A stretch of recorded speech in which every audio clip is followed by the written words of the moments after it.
Welcome to News Daily, live on INT News. My name is NAOMI OBOYI.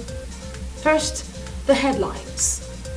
Over 2,000 police officers protest non-payment of salaries. Panic in Nigeria as viral disease monkeypox hits Lagos State. And now the news in detail. Over 2,000 police officers attached to the Kaduna State Command took to the streets on Monday to protest the non-payment of their August and September salaries. Our correspondent reports that the aggrieved policemen assembled in front of the Salaries office inside the command headquarters in Kaduna town.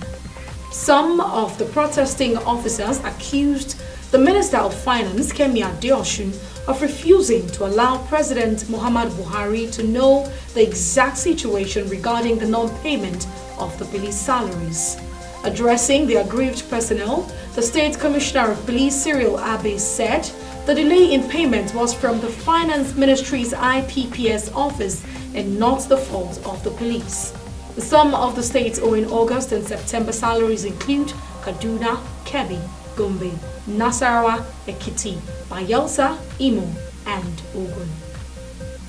Some women in Maiduguri have called on the federal government to commit the Boko Haram suspects to public hearing as against the ongoing private trial.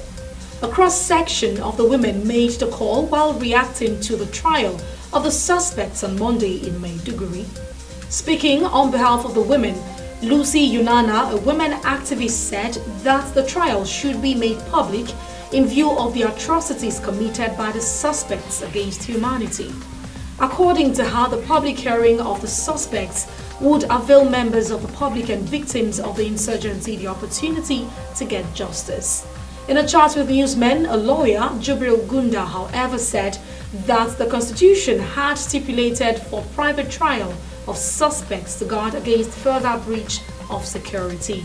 He explained that the law allowed for the private trial of suspects in matters of concern to national security or sensitive gender and children issues.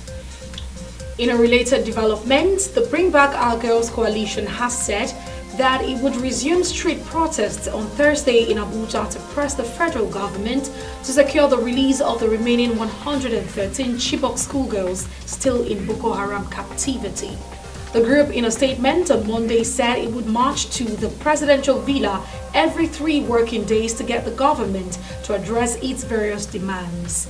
The BBOG spokesman Sesu Akume, in a statement, called on the federal government to, among other things, send a high-powered delegation to Chibok to reassure the parents of the missing girls that are still in captivity. Popular human rights lawyer Femi Fallon has advised President Muhammadu Buhari to quit his position as Petroleum Minister. Falana's call is coming after Kachiku accused the group managing director of the Nigerian National Petroleum Corporation (NNPC) Mekanti Baru of violating due process in award of the contract, which cost about $25 billion. In a petition to President Buhari, which eventually leaked to the media, Kachiku also accused Baru of insubordination. In a recent statement, Falana said it was better for Buhari to appoint someone else to supervise the ministry. He also called for the suspension of the group managing director of the NNPC while calling for an investigation into the matter by relevant agencies, including the anti-graft EFCC. The recent outbreak of a viral epidemic known as monkeypox in some states has left many Nigerians in fear. The viral disease caused by monkeypox virus is transferred from animals to man and occurs primarily in Central and West Africa. The first trace of the disease in Nigeria was reported in Bayelsa State about a week ago. According to reports, 10 persons had already been infected in Bayelsa, while authorities in the state said they were tracking 49 persons alleged to have come in contact with the infected persons. Another case of monkeypox was also recorded in Akwa State. The Commissioner for Information in Akwa, Charles Udo, who confirmed the incident in Uyo, said the state government was investigating 2 more cases suspected to be monkeypox. The Lagos State Commissioner for Health, Dr. Jide Idris, on Monday revealed that 2 cases of the disease have been reported in the state and are currently being investigated. However, the Lagos State Commissioner for Health, Dr. Jide Idris, said that there is also need to sensitize members of the public and provide adequate information on measures for prevention and control of the disease. He assured residents of the state that measures have been put in place to prevent the spread of the virus. He further urged them to be vigilant and maintain high personal and environmental hygiene to prevent the spread of the disease. So far, about 32 cases of monkeypox have been reported across Nigeria. The federal government has earmarked 66 billion naira to further boost its 4 social welfare programs.